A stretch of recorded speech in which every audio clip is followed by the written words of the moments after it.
What's the business, lawn care rookies? I know y'all worried about how you're going to get customers. What the quality of those customers is going to be an even bigger issue. That was one of the things that I had to deal with when I first started. I had to learn that the customers are going to come. They are going to come. They're going to just see you doing the work and they're going to come.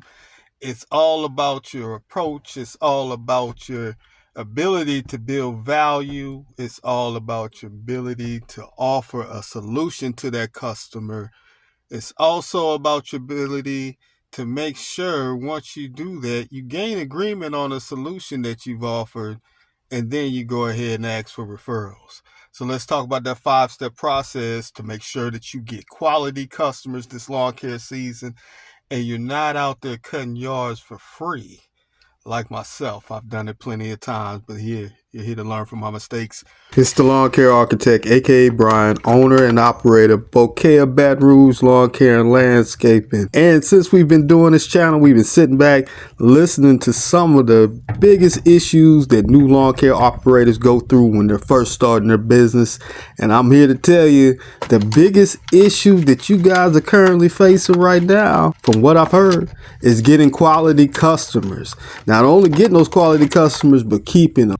Now, this video is going to be a little bit different than any one that you've ever seen on YouTube as far as the lawn care industry is concerned. This comes from 20 years of customer experience through the world's leading wireless carrier and the process that they use to keep their customers satisfied. So this is what we're going to go over.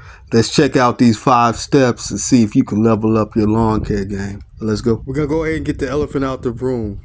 A lot of you guys are saying it's competition. There's too much grass out here for us to cut to be arguing about cutting yards and who's cutting yards. So if you know a lawn care business owner out there struggling to get customers or thinks there's too much competition, I need you to go ahead and share this video ASAP. Let's get into step 1. Step 1 is going to be all about your approach. How many times have you heard it's all about first impressions?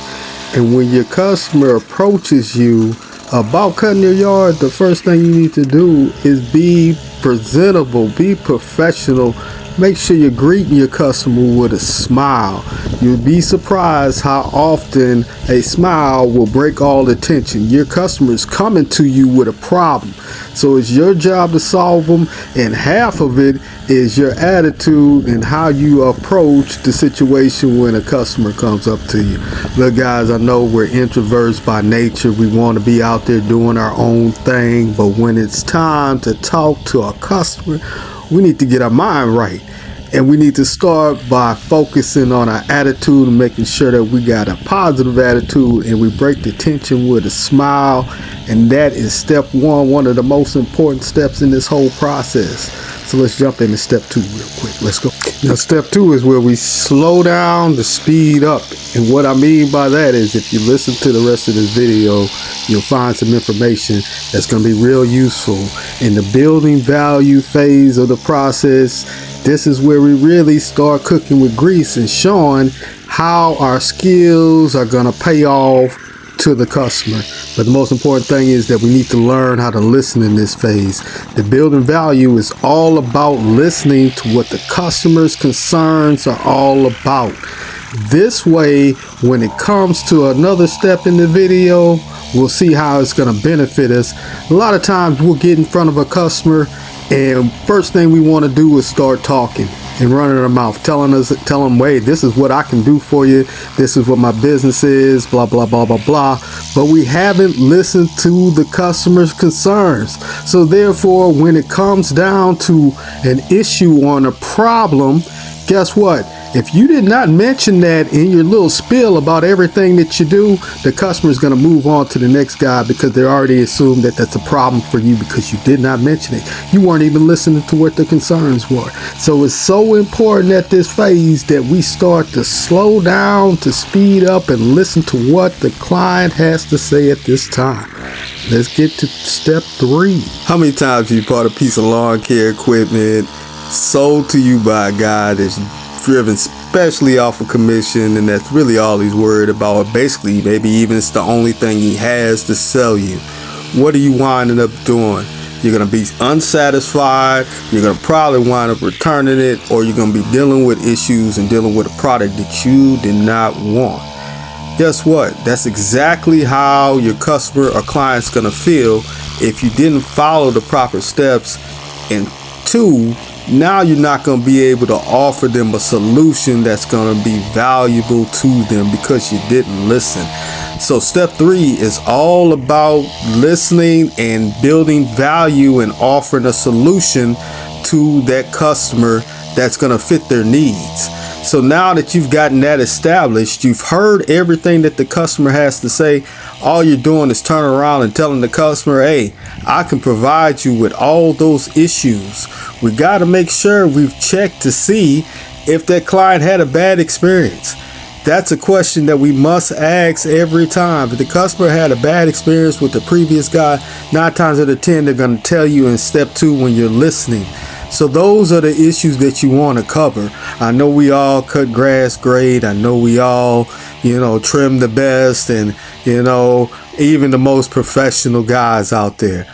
But the one part about it, maybe the customer didn't want somebody professional. Maybe they just wanted somebody who just showed up on time and cut the grass in order for the kids to play in it on Friday. You see what I'm saying? So those are the things that we need to listen to. We need to offer them a solution. And this is where it gets kind of tricky. But if you listen and follow the process, it's not too hard. Let's talk about step 4. The reason step 4 can get a little tricky, because even if you do steps 1 through 3 correctly and properly, you can still end up without a client at this point. But let's remember what we said.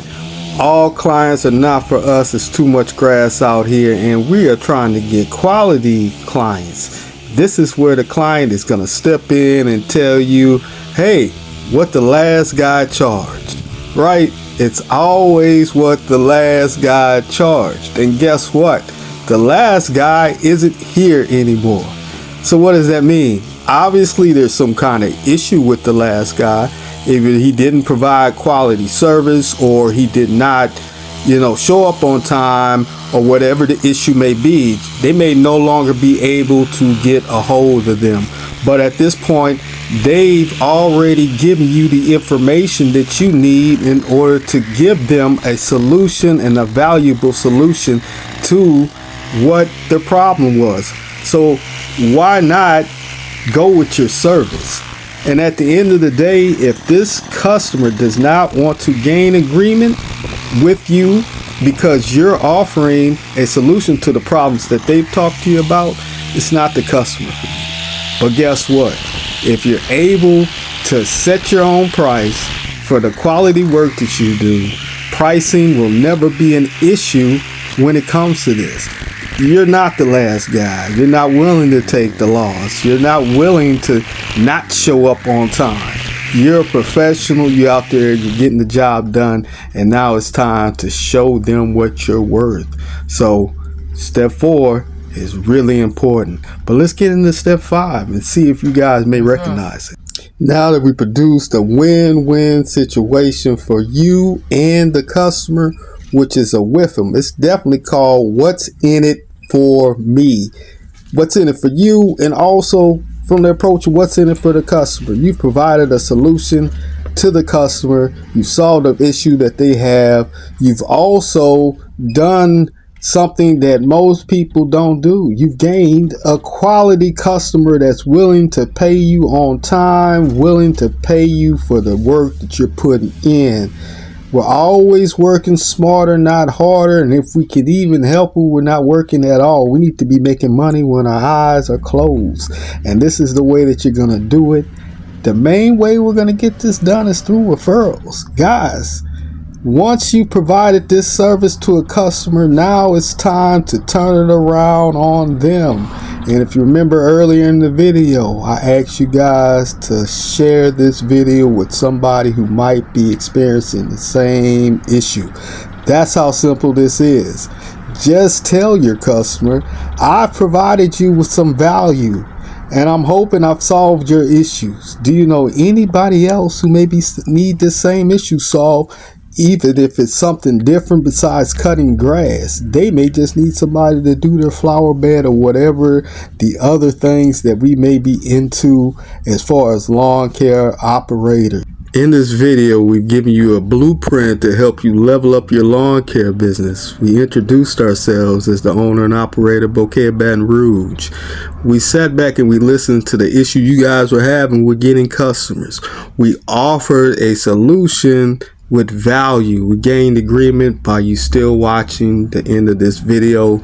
We're also going to ask for referral. So check out this next video and we'll see you guys in the next one. Let's go.